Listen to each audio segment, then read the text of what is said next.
Seja muito bem-vindo ao Encontro com a Palavra. Que bom estarmos aqui para continuar o nosso estudo da Bíblia Sagrada. Você sabe que o Encontro com a Palavra é um programa dedicado exclusivamente para estudarmos a Bíblia Sagrada. Hoje vamos continuar a comentar o versículo 9 de Mateus, capítulo 5, a sétima bem-aventurança, que diz assim: Bem-aventurados os pacificadores. Mais uma vez, Jesus está dizendo: olhem lá para baixo. Estão vendo toda aquela gente com tantos tipos de problemas?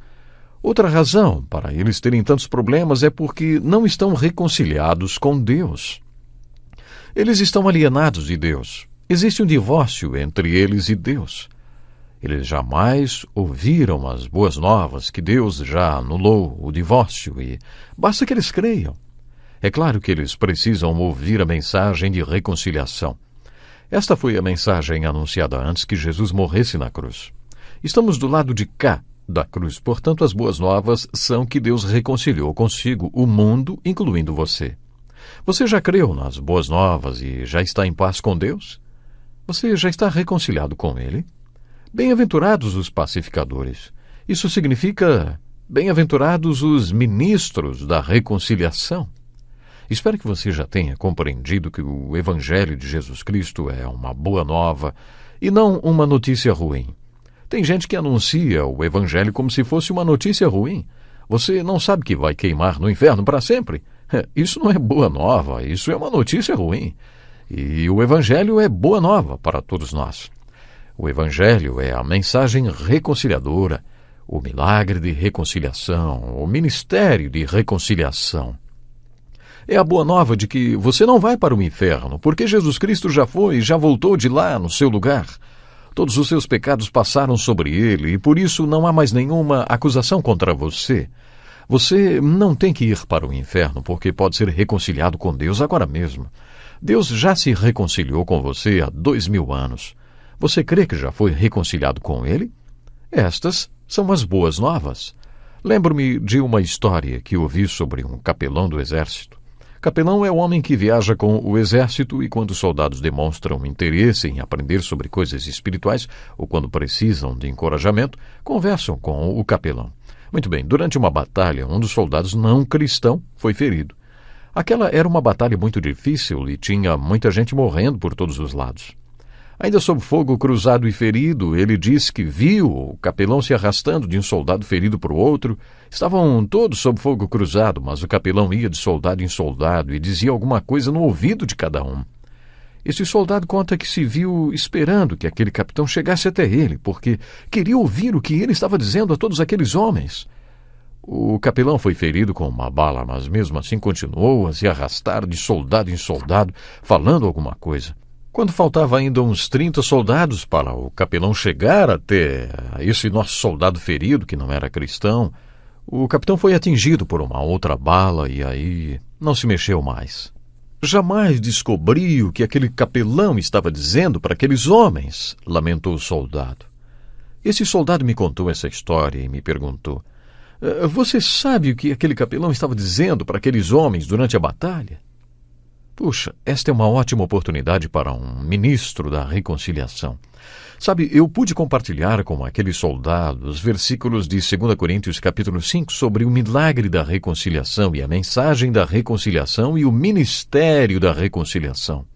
Creio que era isso que o capelão dizia para aqueles homens. É isso que Jesus quis dizer quando falou: bem-aventurados os pacificadores, porque serão chamados filhos de Deus. Os verdadeiros filhos de Deus são ministros da reconciliação. Ouvi a seguinte frase de um teólogo e agora vou repeti-la. A vontade do reconciliador é que os reconciliados sejam agentes da reconciliação na vida dos não reconciliados. Vou repetir. A vontade do reconciliador é que os reconciliados sejam agentes da reconciliação na vida dos não reconciliados. Foi o que Paulo disse em 2 Coríntios 5. E é isso que Jesus está dizendo na sétima bem-aventurança. Nesta passagem, Jesus estava no alto da montanha, recrutando os reconciliadores, os ministros da reconciliação. E foi isso que Jesus quis dizer quando falou: bem-aventurados os pacificadores. O autor americano Chuck Colson escreveu um livro intitulado Deus Amoroso, no qual mostra, capítulo após capítulo, exemplos do que ele acha que significa amar a Deus.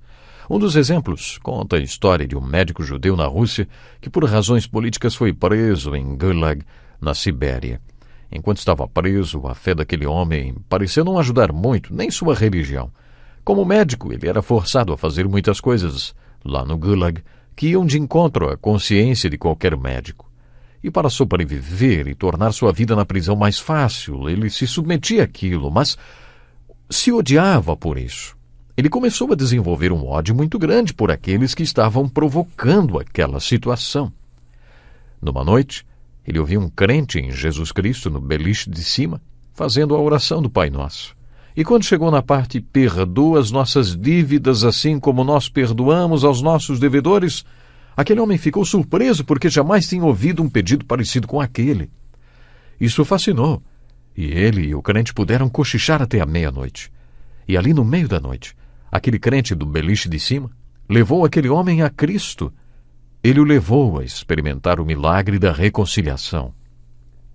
No dia seguinte, ele fez uma operação e geralmente os pacientes não sobreviviam às cirurgias. Este era o seu castigo.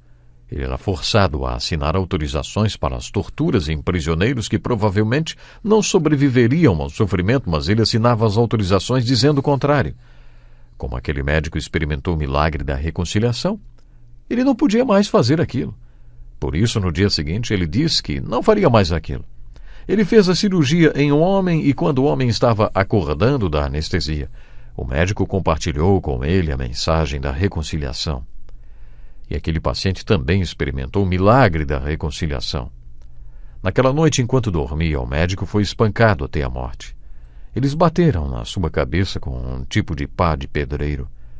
Na operação que ele fizera naquele dia, ele havia tirado um câncer do estômago do paciente cuja sobrevivência era muito improvável. Mas o paciente sobreviveu e escreveu um livro contando a todo mundo tudo o que sabia sobre a prisão de Gulag na Sibéria. Seu nome era Alexander Solzhenitsyn, o famoso autor russo. Ele contou como experimentou o milagre da reconciliação porque outra pessoa reconciliada se tornou o ministro da reconciliação para ele. Foi o que aquele teólogo quis dizer com a frase: a vontade do reconciliador é que os reconciliados sejam agentes da reconciliação na vida dos não reconciliados. Quem mais poderia ser o ministro da reconciliação na vida de Alexander Solzhenitsyn do que aquele cirurgião que tinha se reconciliado com Deus na noite anterior? Foi o que Jesus quis dizer com bem-aventurados os pacificadores, bem-aventurados os agentes da reconciliação nas vidas dos não reconciliados. Já comentamos neste estudo que as bem-aventuranças vêm em pares, e esta bem-aventurança faz par com a próxima, a oitava, que diz: bem-aventurados os perseguidos por causa da justiça, pois deles é o reino dos céus. Bem-aventurados os pacificadores e bem-aventurados os perseguidos por causa da justiça. Estas duas bem-aventuranças se casam. Observe que Jesus não falou apenas perseguidos, mas perseguidos por causa da justiça, porque estes são os que anunciam o Evangelho. Estes são os que se identificam com Jesus Cristo. Bem-aventurados os perseguidos. Agora você já pode entender por que as duas últimas bem-aventuranças vêm juntas. Os ministros da reconciliação são perseguidos porque vão onde existe alienação. Eles vão onde está o conflito. Eles vão onde os não reconciliados estão, as pessoas que lutam umas contra as outras. Pense em quantas regiões do mundo, como Oriente Médio, Irlanda e outros lugares, ocorrem sérios conflitos. Os ministros da reconciliação vão até lá, correm perigo e são perseguidos. E é por isso que estas duas bem-aventuranças vêm juntas. Bem-aventurados os pacificadores, pois serão chamados filhos de Deus. Bem-aventurados os perseguidos por causa da justiça, pois deles é o reino dos céus. Nós já estamos quase encerrando o programa de hoje, mas vamos entrar já na nossa próxima bem-aventurança. Primeiro vamos repassar alguma coisa, vamos. Bem-aventurados os pobres em espírito, bem-aventurados os que choram. Bem-aventurados os humildes, bem-aventurados os que têm fome e sede de justiça. Bem-aventurados os misericordiosos, bem-aventurados os puros de coração, bem-aventurados os pacificadores, bem-aventurados os perseguidos. Estas são as 8 bem-aventuranças que Jesus ensinou no alto da montanha, iniciando aquele ensino tão precioso de Mateus, capítulo 5, 6 e 7, conhecido como o Sermão do Monte. Como comentamos, na verdade, esse não é um sermão, mas um ensino, conforme lemos no primeiro versículo do capítulo 5, e ele começou a ensiná-los. Este é um ensino. No final do capítulo 7, as pessoas estavam espantadas, pois Jesus ensinava com autoridade.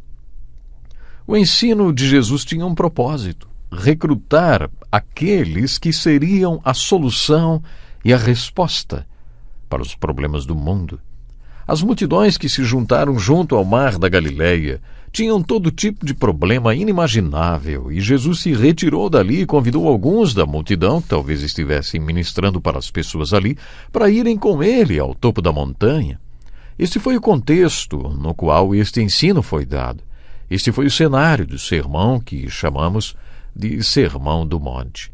Acho interessante que a primeira coisa que Jesus fez para recrutar as soluções e respostas aos problemas das multidões foi falar sobre as bem-aventuranças, ensinar as 8 atitudes que fazem dos seus discípulos sal da terra e luz do mundo. Ainda hoje, estas 8 atitudes fazem dos cristãos o sal da terra e a luz do mundo, se o Espírito Santo, pela graça de Deus, puder produzi-las em sua vida. Por isso mesmo eu quero lhe convidar. Esteja comigo no próximo encontro com a palavra. Vamos juntos ao alto da montanha, vamos continuar estudando as 8 bem-aventuranças, vamos continuar estudando o Sermão da Montanha, a qual tem preciosidades para a nossa vida cristã. Meu irmão, minha irmã, você mesmo que está me ouvindo agora, não esqueça, você é um chamado para ser uma bênção para as pessoas que estão à sua volta. Você é convidado a ser um reconciliador, um agente especial de reconciliação. Você precisa levar a mensagem de reconciliação às pessoas que estão aí bem à sua volta. Deus lhe abençoe e até o próximo programa. Este é um estudo escrito pelo Dr. Dick Woodward, na voz do pastor Edson Bruno. Até o nosso próximo encontro com a palavra.